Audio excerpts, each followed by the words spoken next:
What's up, Squad fam? Pearl Abyss reached out to me and said they wanted me to make a sponsored video giving my impression of their game Shadow Arena, or at least its beta, from the same company that made the insanely beautiful MMORPG Black Desert Online, and I said yes, but only if I can give criticism, to which they said absolutely, as long as it's constructive. And I apologize for doing two sponsorship videos back to back, but my job as an audio engineer is temporarily suspended due to the pandemic and I have bills to pay. And this seems like a relatively unobtrusive game that I was curious to cover anyway. If you like my content, dislike seeing sponsors, and can afford to give me small financial contributions, then I won't need to rely on sponsorships in the future. But until then, I'll take on sponsors that I think are reasonable and don't alter the quality of my work in a substantive way. So with that said, let's talk about the beta. Shadow Arena is an interesting mixture of battle royale and hack-and-slash MMO elements, with BDO being an obvious influence in that department. It's pretty straightforward. You pick a character, choose a game type, and after about 90 seconds in a training area to mash your skills and practice all of your different abilities, you get jettisoned out as a black cloud to pick your drop point before you land and immediately start hacking into enemies to gain experience points, with which to upgrade your skills, which subsequently give you more combat options. And let's face it, it wouldn't be from the same creators if it didn't have at least a little bit of grinding. Rather than the usual battle royale games having you drop onto a specific point on a map before attempting to get all the best weapons and ending up getting massacred before you get a single kill, Shadow Arena has your loot dropping at random, with tougher mobs like elite mobs and bosses dropping higher best-in-slot armor and weapons, and places more emphasis on your specific ability to use the dodge mechanic and your combat abilities to survive against equally sharp players. I will say that I don't know a damn thing about BDO, since at the time of its release I only played it for about an hour before realizing that my then outdated computer had trouble running it, so I apologize for speaking broadly and ignorantly on elements of this game that take place within the BDO universe. But I think it's cool that a lot of aspects of the game are taken from BDO, primarily the entire game being an apparent minigame within BDO itself and sharing the same name, rather than having it bear similarity in name only. But I think it's neat that the battle royale genre in general is getting more variety other than Rudy Tooty aim and shooty games that involve running through buildings and hoping you'll get the meta assault rifle or sniper, or using magic that basically boils down to gunplay anyway. BR is a format I'd much rather watch than play, since I'm not particularly good at shooters, and the looming threat of enemies popping up at any time and ending hours of playtime scares the shit out of me. But I'm all about variety and reinventing genre-defining rules, so players will always have a broad selection of games from which to choose. Rather than all players starting on equal footing as basic characters like in other BR games, each class you play has a myriad of different moves and strengths. For example, Goyen is a really strong and slow character, so he obviously hits hard, but some of his special moves expend HP, making him a glass cannon in the hands of less experienced players. One thing I really appreciated was the screen shake and hit stun effects that would play out whenever you'd hit an enemy. It's obviously nothing new in terms of action game design, but it really makes every attack connected and every stun landed feel impactful and visceral. My favorite character was always Goyen, or as I like to refer to him, Guts on steroids, as not only are my tastes regarding what makes a video game character cool as outdated as a certain black and red video game hedgehog, but I like the idea of characters wielding impossibly oversized weapons like they're a lightweight twig, and the way he would leap into the air and dart into his opponents felt satisfying to pull off. Although I also really enjoyed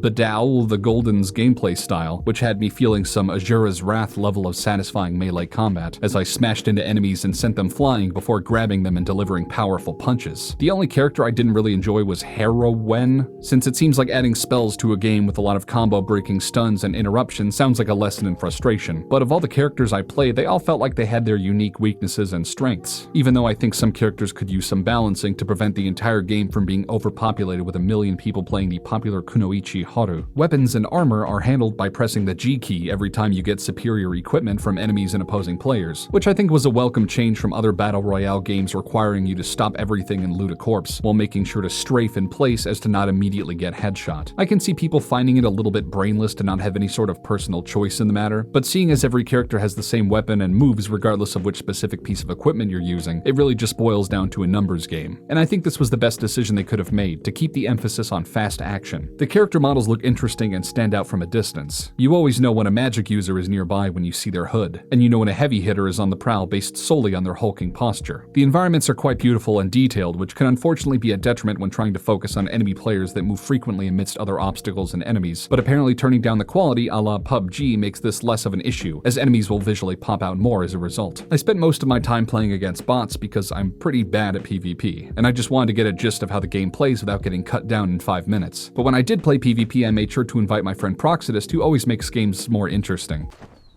Here we go. I'll play it like PUBG. We both noticed we were getting hit-stunned and wiped out rather quickly, which likely had less to do with our skill levels and more to do with our attack and defense stats being lackluster, on top of me not immediately realizing how to upgrade my abilities despite the game very clearly telling me how to do so. There's a reason I don't gravitate towards competitive multiplayer games, as my reaction times and Twitch button presses aren't exactly what they used to be. In regards to some of the criticisms I have, they're nothing major, but they're noteworthy nonetheless. I was a little let down that the character select screen was simply a static image of each character, since the art looks nice and all, but I know Pearl Abyss has the resources to make eye-dropping visuals for loading screens, and I would have liked to see these characters in 3D a la Overwatch to really help the game feel more premium. I think the opening timer in the practice arena could stand to be much shorter. It feels like 2 minutes of standing around waiting for people to queue into the session, but I wish it could be shorter, as I was usually acquainted with my abilities and ready to go within 30 seconds. A sentiment I've seen online that I agree with is that the game being a BR obviously means it's going to be unforgivingly frenetic, but there's a real lack of conveyance to the player at times. Oftentimes I would rush into a fight and get stun-locked into submission, leaving me with the frustrating realization that I had literally no idea where I went wrong, what exactly happened, or how I could have handled the situation better in the future. This is likely a result of the gameplay being tied to your loot and equipment attributes, allowing you to floor your PvP opponents if you prepared properly during the PvE grace period, but sometimes it feels like your gear will give you a significant advantage over your opponent, even if you aren't very skilled and they've logged significantly more hours than you. I think this could be remedied by adjusting some character stats, maybe increasing their health, reducing the amount of stun moves available to the characters, or extending their cooldowns, or even giving stamina more utility, because as it stands right now I could see this getting fairly frustrating rather quickly, and you want your gameplay to be as enjoyable and fair as possible if you want players to keep coming back. I also think it would be a positive if they were to add some sort of music or ambient tracks to the game so it doesn't feel too stale. Running across a beautiful yet corrupted farmland just doesn't feel terribly fitting without some sort of whimsical or battle-worn tracks to complement the tone. But then again, I don't know of any battle royale games that are big on musical tracks in-game, so maybe this criticism comes from a place of ignorance. I think it could be neat to have a relaxing song crossfade into a battle song. Maybe PvP could have a unique battle theme, and if players found it distracting, they could simply turn it off. But I don't like the idea of having no music at all. Overall, while battle royale games as a whole aren't generally my cup of tea, I considered Shadow Arena a pretty enjoyable time if you're looking for something fast-paced and hectic that you can enjoy with some rowdy friends. The gameplay loop is undeniably satisfying, when you aren't getting one-shot anyway, and the combat feels addicting and fluid when you understand how to string together attacks. After Pearl Abyss recently announced the game will launch as a free-to-play title, my only question is whether they're going to fund the game with season passes or cosmetic upgrades, because that money obviously has to come from somewhere. People have been speculating that the game might go pay-to-win, since apparently BDO offers similar services that make keeping up with the endgame much more sustainable, but I fail to see how a pay-to-win format would even fit into a battle royale, where everything is randomized and everyone starts out on the same page. But whatever happens, I'm interested to see the direction the game will take.